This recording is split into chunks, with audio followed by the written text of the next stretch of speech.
वही किसान के लिए कील ठोका जा रहा है। पूरी पुलिस प्रशासन पूरा बॉर्डर सील कर दिया जा रहा है। किसान के ऊपर जब भी पार्लियामेंट में बोला जा रहा था तो इधर उधर की बहुत बात किया गया, लेकिन किसानों को दुगनी आय 22 में किया जा रहा था। अब 47 का सपना दिखाया जा रहा है। किसान विरोधी सरकार है, हम लोग शुरू से कह रहे हैं।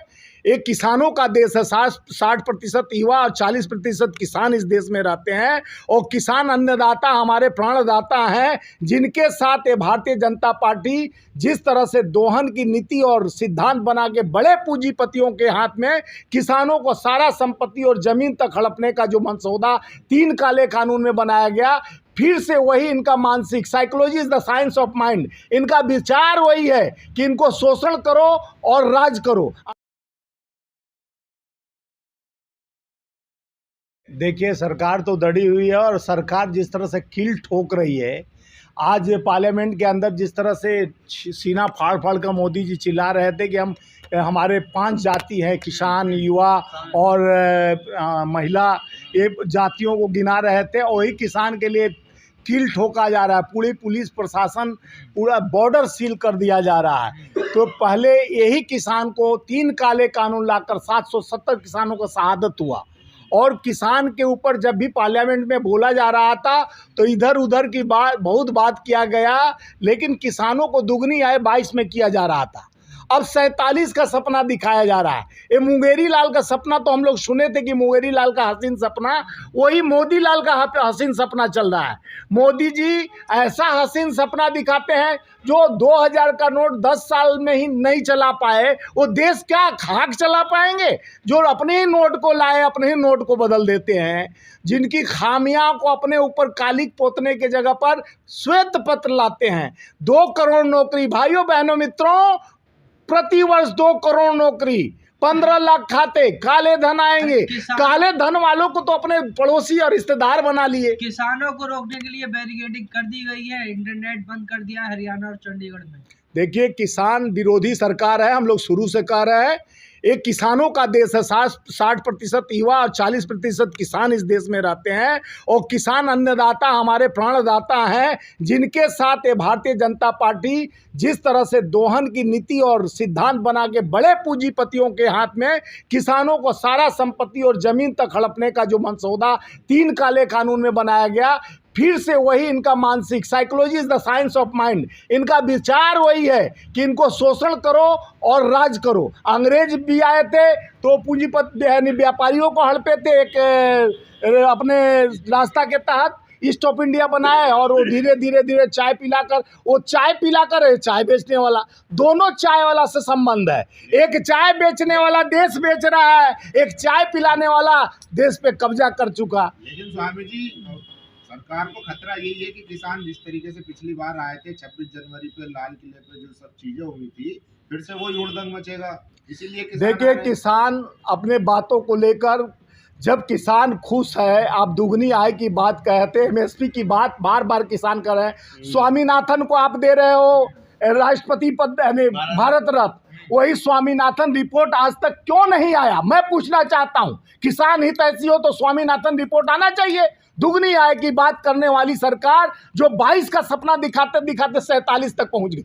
अरे भैया, 47 में तो हम लोग जीते थे और देश को आज़ाद कराए थे। वो 47 आप जाना चाह रहे हैं, 100 साल पूरा करना चाह रहे हैं, लेकिन आपका मंसूबा क्या है? देश का सुपड़ा साफ करना चाह रहे हैं। इनको बेरोजगार, पूरे देश को बेरोजगार होकर जिस तरह से कटोरा और पकौड़ा तलवाने की बात करते हैं। देखिए, हमारे देश के नेता तो मोदी जी के साथ हैं जयंत चौधरी। देखिए, किसान के नेता जयंत चौधरी जी ही नहीं है। किसान का नेता हर किसान का, हम भी किसान के बेटा हैं, हर कोई किसान का बेटा है। जो उपजाता है वो काटना भी जानता है। हम उपजाना भी जानते हैं, काटना भी जानते हैं। जिस तरह से यूरिया का दाम कटौती, जितने भी खेत के कीटनाशक दवाइयों का दुगना दाम हो गया, इस पर कोई राय, कोई मंसूबा नहीं बनता है। राम जी को हम घर दे दिए, तिरपाल में से घर दे दिए, राम के नाम पर वोट मांगा जा रहा है। शर्म आनी चाहिए। पूरा विश्व में कहीं धर्म के नाम से वोट नहीं मांगा जाता है, सिर्फ भारत में भारतीय जनता पार्टी मोदी सरकार राम के नाम वोट मांगती है। आप कह रहे हैं कि किसान विरोधी सरकार है, तो वो तो चौधरी चरण सिंह को भारत रत्न से नवाज रही है। उनके देखिए, जयंत चौधरी कह रहे हैं जीत लिया मोदी जी। देखिए, भारत रत्न 2010 यानी 14 में ये लोग आए, चुनावी समय चल रहा, ऐसे रेवड़ी लेकर आए, रेवड़ी ले लो, रेवड़ी ले लो, रेवड़ी ले लो, यानी भारत रत्न का अच्छे लोग को दे रहे, ठीक बात है, लेकिन समय का तकाजा क्या है। जिस तरह से इन्होंने कोर्ट को खरीद कर, जिस तरह से राज्यसभा का सांसद जस्टिस को बना दिया, जो राम का यानी फैसला दिए थे, 370 लाए थे, उनको बड़े बड़े पोस्ट और उनको राज्यसभा में पहुंचाने का काम किया। तो आप जिस तरह से देश के कानून व्यवस्था, ईडी, इनकम टैक्स, सीबीआई के इस्तेमाल करके, और जिस तरह से बिहार में खेला देखे होंगे, किस तरह से तेजस्वी यादव के घर पे 80 गाड़ी पुलिस भेजकर विधायकों को उठाने का काम किया गया, अमित शाह जी फोन करके जिस तरह से चमकाने और धमकाने का काम, ये तो सिर्फ 411 विधायकों को खरीद चुके अभी 9 साल में, और जिस तरह से कई सरकारें, चुनी हुई सरकारों को गिराने का काम किए। खुद पे भरोसा नहीं है, कहते हैं कांग्रेस मुक्त कर रहा हूँ, कांग्रेस युक्त आरपीएन सिंह को निकाले हम लोग, आरपीएन सिंह को राज्यसभा में भेज रहे हैं, और उत्तर प्रदेश में जतिन प्रसाद को, हेमंत बिश्व शर्मा को, इतना बड़ा चोर को, जिसको ये लोग बोलते थे बड़ा चोर है, कई लाख करोड़ का घोटाला किया है, उसको भी आप चीफ मिनिस्टर बना दिए। और आप देखे होंगे पूरे महाराष्ट्र में अजीत पवार को 70,000 करोड़ का चक्की फिशिंग एंड फिशिंग की बात करने वाली मोदी सरकार, उनको डिप्टी सीएम बना देता है छगन भुजबल। किसान क्या दिल्ली किसान क्या करेंगे भाई, किसान का क्या? देखिए, किसानों का नियत ठीक है, देश के सबसे देश हित के लिए उन्हीं का बेटा हमारे सीमा का सुरक्षा करता है।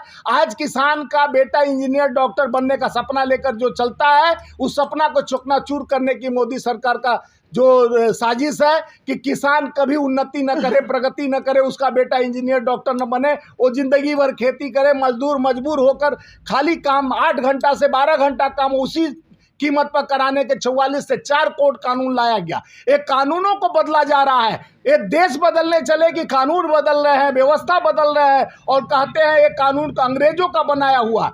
देश को शोषण मुक्त करना है तो मोदी को हटाना पड़ेगा, किसान को बचाना है, युवा को बचाना है। नौकरी का बात करते हैं तो 18 से 25 साल युवाओं को जिस तरह से अफीम धर्म का चटा कर कि राम जी आए हैं, हर राम जी हमारे सर्वोपरि है, हम में, तुम में, खड़क में, हर विरासत में राम है। तो राम के नाम पर आप व्यवस्था बना दोगे, आप धंधा खोल लोगे, राम के नाम पर आप वोट मांगोगे। 42 पुलवामा में जो हमारे शहादत हुए जवानों के नाम पर 18 से 25 साल के युवाओं से वोट मांगने का काम मोदी सरकार करती है। राम के नाम वोट मांगने का काम मोदी सरकार, अब डरे कि राम के नाम पर भी सरकार नहीं आने वाली है, तो ये भारत रत्न लेके आ गए पीवी नरसिम्हा राव जी को, इनको और उनको ये लेके आ गए, किसान नेता को भी दे रहे। तो किस तरह से अजीत पवार के बेटे को जिस तरह से ये लोग प्रभावित कर कर अपने खेमे लाने में कामयाबी लाए, तो इनका कूटनीति है, चाणक्य नीति चल रहे हैं, फूट डालो और राज करो। अंग्रेज भी कहे थे डिवाइड एंड रूल्स का प्लान। राष्ट्रीय अध्यक्ष मल्लिकार्जुन खड़गे कह रहे हैं कि ये 3 कृषि कानून वापस लिया गया है, वे फिर से वापस लागू करेंगे चुनाव में अगर जीत गए तो। देखिए, मैं आज से नहीं, मैं कई बार आप लोग के माध्यम से कह चुका हूं, इनका मनसा वही है, मंसूबा भी वही है। बड़े पूंजीपतियों को जैसे 81 करोड़ लोगों को लाइन में लगा के फ्री का राशन देकर अफीम चटवा दिए। 34 करोड़ पहले गरीब थे देश के 14 से पहले, अब 81 करोड़ गरीब हो गए। तो एक गरीबों की संख्या बढ़ा रहे हैं, अमीरों का लोन माफ कर रहे हैं। आपके पूंजी का पैसा क्यों, जब ये राम को ला सकते हैं तो जो नीरम चौक से, मोहिल चौक से और नीरव मोदी और विजय माल्या को नहीं ला सकते हैं, जब ये राम को ला सकते हैं तो चोरों को लाने में क्यों पीछे हट रहे भैया।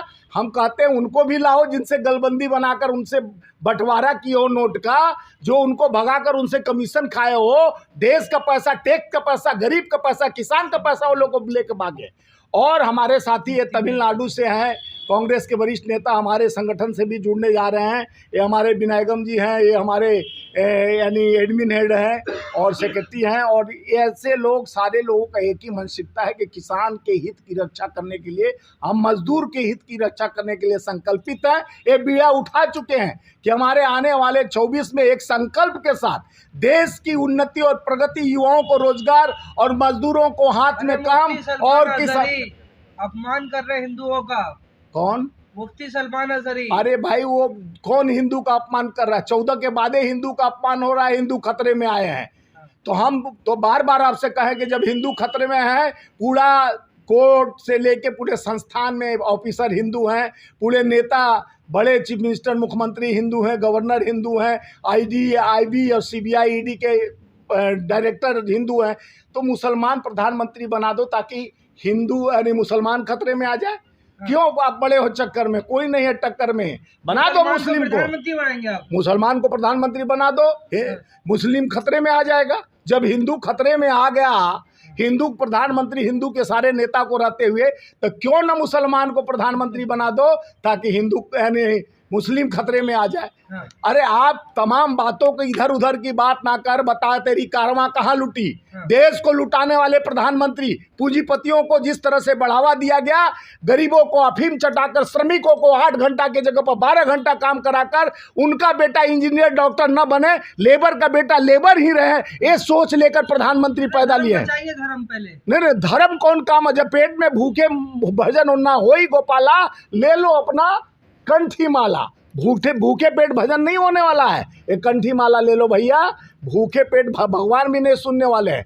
भगवान के यहाँ भी भोग लगाएंगे तो आपका मन उसी फल और मिठाई पर जाएगा कि हमारा अभी पेट भूखा है। प्रभु कितना, आप तो पत्तल के आप खा ही नहीं सकते हैं, भोग लगेगा तभी तो खाएंगे।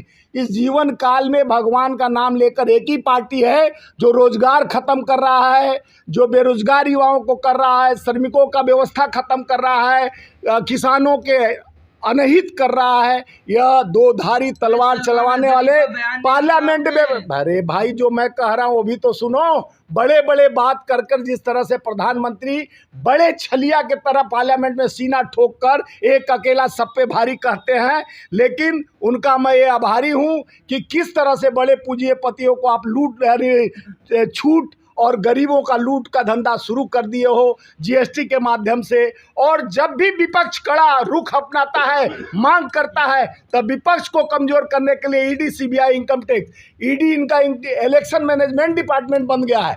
जब भी कोई नेता इनके खिलाफ आवाज उठाता है तो भेज दो भैया ईडी को।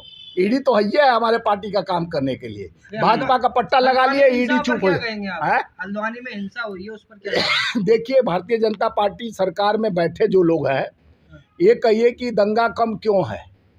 अब तक सरकार इनकी कई स्टेट में नहीं होती तो पहले कैसे दंगा होता था। कूटनीति, राजनीति और धर्मनीति को तोड़कर जिस तरह से आप आगरा में देखे होंगे कि जालीदार टोपी लगाकर मांस का टुकड़ा लेकर, क्या मुरादाबाद और आगरा में कुछ साल पहले हुआ था इन्हीं के सरकार में। डबल इंजन की सरकार कहते हैं प्रधानमंत्री जी, महिलाओं की सुरक्षा की बात करते हैं, जहां महिला इनके ही क्षेत्र में, संसदीय क्षेत्र में, यानी गन पॉइंट पहन के आईआईटी की छात्रा को, बीएचयू के आईआईटी के छात्रा को आईटी सेल वाले भाजपा के नेता बलात्कार करते हैं। 60 दिन चुनाव प्रचार करते हैं, लोगों के दबाव पड़ता है, धरना प्रदर्शन होता है, वो तो भी मीटिंग कर रहा है और उसके घर बुलडोजर नहीं पहुंचता है भैया। मुस्लिम रहता बुलडोजर तो कब का उड़ा दिया जाता। तो लेकिन पत्थरबाजी कर रहे थे पुलिस पे। कौन पत्थरबाजी कर रहा था? मुसलमान हल्द्वानी के। नहीं, पत्थरबाजी तो ये लोग भी करते हैं ना। धर्म के नाम पर, जात के नाम पर लड़ाने का जो रणनीति है, ये धर्म जाति पर वोट अब नहीं मिलेगा। आप विकास का मुद्दा जो लेके आए थे 158 यानी 158 आप बोले थे स्मार्ट सिटी बना रहा हूँ, वो स्मार्ट सिटी को हम लोग खोज रहे हैं इन्हें लेकर कि कहाँ बना है स्मार्ट सिटी, कौन सा जिला स्मार्ट सिटी बना है। और कई एमपी तो अपने गोद में लेके घूम रहे थे कि गांव गोद में लिया हूं, तो हम सोचे मोदी जी के ही गोद में देखा जाए कि कौन गोद में कौन सा विकास पल रहा है। बता दें मोदी जी, आपके माध्यम से मैं पूछना चाहता हूं अमित शाह मोदी जी से कि कितने गांव गोद लिए हैं, वो गांव का क्या हाल है, कितना स्मार्ट सिटी बना, उसका जवाब दीजिए। 2 करोड़ नौकरी की बात कहे थे, उसका जवाब दीजिए। 22 करोड़ बेरोजगारी हो गई, उसका जवाब दीजिए। आप मिलियन और ट्रिलियन की बात करते हो, देश की अर्थव्यवस्था की कमर टूट चुकी है। जहां 600 रुपये किलो लहसुन बिक रहा है, जिस देश में अभी पैदाइशी का समय है, अभी लहसुन आया है मार्केट में 600 रुपये किलो बिक रहा है। तो महंगाई की मार, जनता हो गई बीमार, अब न कर रहा है सरकार उपचार, खाली बढ़ा रहा है अपने पूंजीपतियों का व्यापार। बंद करो अपना अत्याचार, नहीं तो 24 में आएगी कांग्रेस सरकार तो धज्जियां उड़ा देगी आपके। इस आएगी नेता तो छोड़ अरे नेता छोड़ के इरादा मजबूत है। अरे नेता कौन, छोड़ के जाने आने वाले का सिलसिला लगा रहता है। अकेले पड़ जाएंगे राहुल गांधी, अकेले रह जाएंगे भैया। राहुल जो गया है ना वो सब वापिस आएगा। मोदी जी ये मत सोचिए, ये आपका हवा कितना दिन, ज्यादा दिन नहीं चलेगा। हमारा कांग्रेस भी आएगा, जो अभी उसी बैठा है ना, उसी जगह हम भी बैठेंगे। उसी टाइम देखेंगे हम क्या करेंगे। सारा उसका मोदी जो जो किया सारा हम बाहर लेके आएंगे। डर के जा रहे हैं। कौन? कोई डर के नहीं डराने जाएगा। का कोशिश किया जा रहा है। ईडी के माध्यम से कोई आदर्श घोटाला में था तो कोई और उनकी फाइलें खोली जा रही है और दिखाया जा रहा है बेटा तुम बैक दरवाजे से मेरे पास आ जाओ नहीं तो तुम अंदर हो जाओ। वॉशिंग मशीन में जैसे अजीत पवार को धोया गया, हेमंत बिश्व शर्मा को धोया गया, तो मोदी वॉशिंग मशीन। बाकी हमारे मित्र बताएंगे कि कौन मशीन लगाए मोदी जी। प्लीज क्या कहेंगे सर आप, जिस तरीके से लगातार कांग्रेस के नेता ये भी सोच रहे मोदी जी सब जगह में हमने आ गया, तमिलनाडु में भी आ गया करके सोच रहा है, लेकिन तमिलनाडु में वो कैसे बिल्कुल एक भी नहीं आएगा। वो सब ईडी साउथ में भाजपा देख नहीं रहे आप, भाजपा के अरे कैसे भी जाना तो मोदी जी तमिलनाडु में नहीं आ सकता। नहीं खुलने वाला है। हाँ। मैं ऑन रिकॉर्ड बोल रहा हूँ, साउथ में दरवाजा मोदी जी के लिए बंद है। नकली दरवाजा नहीं, वो कील ठोक के साउथ वाले दरवाजा लगाए हैं। लोहे का कील नहीं, बड़ा मोटा कील ठोक दिया है। नो एंट्री मोदी और साउथ। न तमिल में आएंगे, न चेन्नई में आएंगे, न केरला में आए, न कर्नाटका में आएंगे, ना आंध्रा में आएंगे, ना तेलंगाना में आएंगे। क्यों रहे हैं आप साउथ और नॉर्थ को बांट क्यों रहे हैं? नहीं बांट क्या, बांटना तो काम मोदी जी का। हम तो जोड़ने का, हम भारत जोड़ो न्याय यात्रा, पहले भारत जोड़ो यात्रा जगह घूम रहा हाँ, है। तब तो राहुल जी किस लिए घूम रहे हैं? क्यों नहीं मोदी जी जोड़ने का काम किया? वो तो मन की बात सुनाते हैं, जन की बात। No entry.